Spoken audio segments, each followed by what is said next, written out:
In this video, we are going to see the summary of the poem A Requiem to Mother Earth written by O.N.V.Kurup. The full name of O.N.V.Kurup is Ottapilakkal Neelakandan Velu Kurup. He was an Indian Malayali writer. His period was between 1931 and 2016. He was a poet, lyricist and professor of Malayalam literature. He was born on May 27, 1931 at Chavara in Kollam district. He completed his graduation in Malayalam literature and later served as professor in various prestigious government colleges across Kerala. His contributions to the literary sphere of Kerala are broadly esteemed for his elegance in poetry. In 1946, he published his first poem, Munnotu, in the backdrop of his patriotic feelings. This poem was later translated into English under the title Forward. He was a prolific writer with over 15 anthologies of poetry and over 1,500 songs written for movies and KPAC dramas. He died on February 13, 2016 in Trivandrum. He was the recipient of many civilian and literary awards. In 1971, he received the Kerala Sahitya Academy Award for his poetic work Agni Selabangal. In 1975, he was awarded the Kendra Sahitya Academy Award for his poem Aksharam. For his poetic work Uppu, he won the Soviet Land Nehru Award in 1981 and the Vayala Ramavarma Award in 1982. He has also won the Kerala State Film Awards 12 times for the Best Lyricist. And also he was awarded Padma Shri in 1998, Jnanpith in 2007 and Padma Vibhushan in 2011. The poem A Requiem to Mother Earth was originally written in Malayalam by Kurup under the title Bhumikku Oru Charamagidam. It's a poem in praise of nature and earth and also a dirge for Mother Earth. It is an outcry against the abominable exploitation of nature and earth by humans in the name of development. Now let's see the lines of the poem. The poem starts with an epigraph. It begins thus: a song of praise for this earth, for its surge of life, for poetry, the essence of its beauty. The poet begins this poem with an epigraph saying that it is a song of praise for this earth, for its surge of life, and for the essence of beauty of poetry. Now let's see the stanzas one by one. Mother Earth, still alive, in the imminence of your death, may your soul rest in peace. This song I inscribe in my heart today is a requiem to you and to me. In these lines, the poet says that, Mother Earth, you are not yet dead, but your death is very close. When the death comes to you, may your soul rest in peace. This song I engrave in my heart today is a lament to you who is going to die soon and also for me who is going to die before the death of you. When tomorrow you lie benumbed in the shadow of the enveloping dark poison flower of death, none will be left here, me either to mourn to wet your dead lips with our tears. Therefore, I inscribe this to you. Here is a wish, Mother Earth, not yet dead. In the imminence of your death, may your soul rest in peace.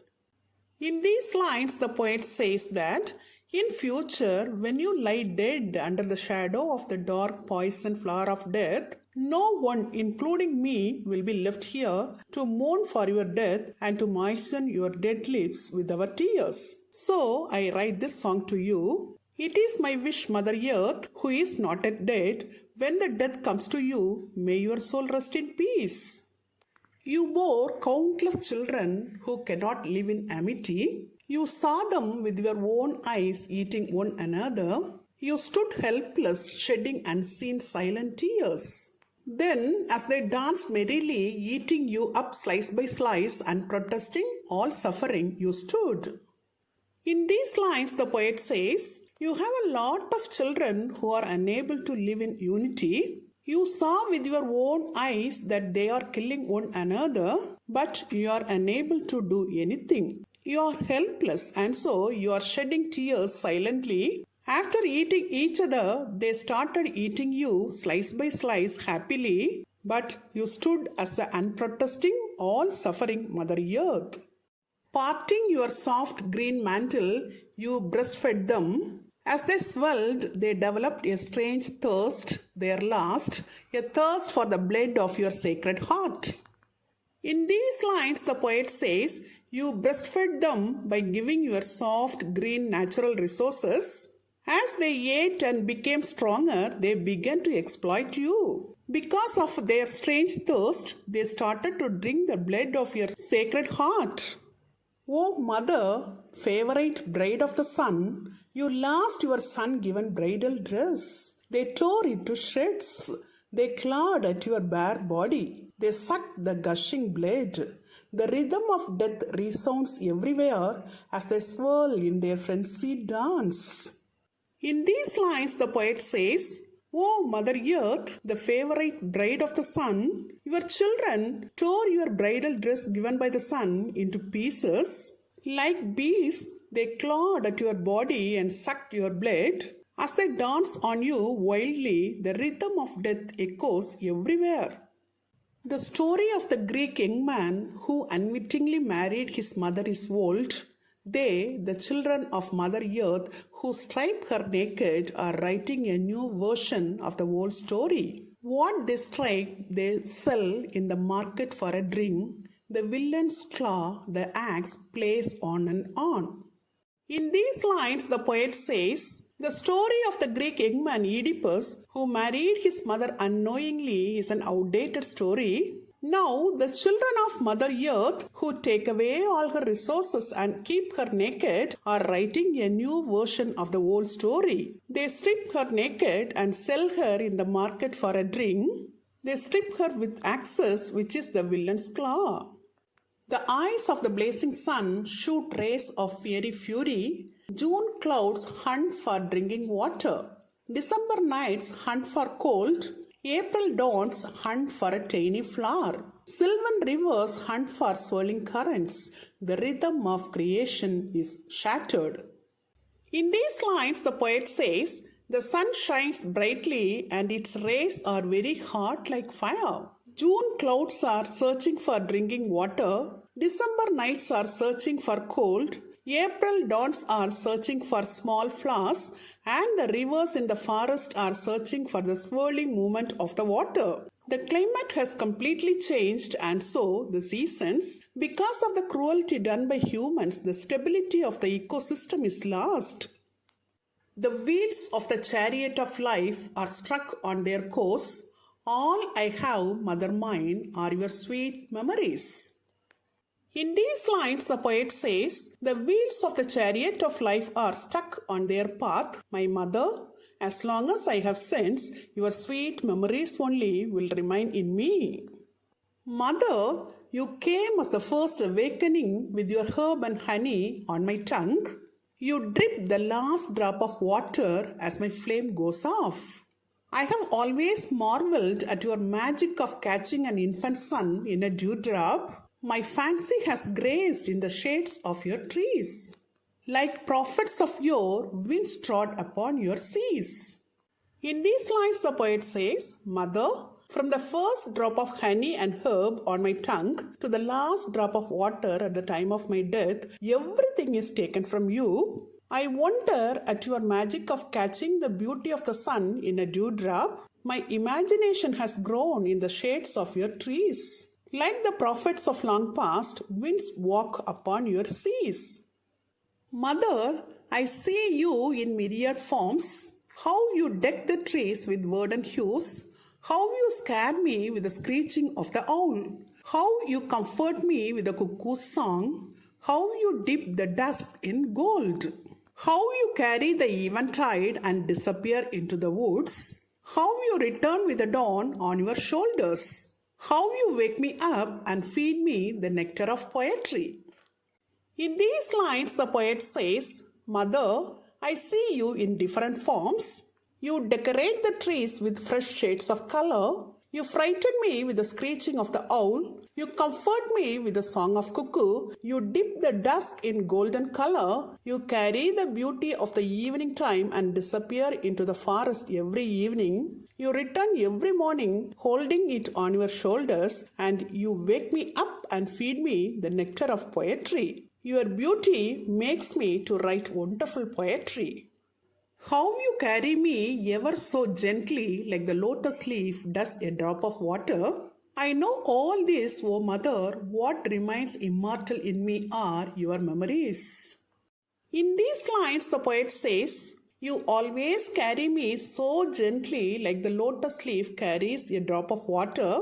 I know all this very well, O Mother. What remains always in me are your sweet memories only.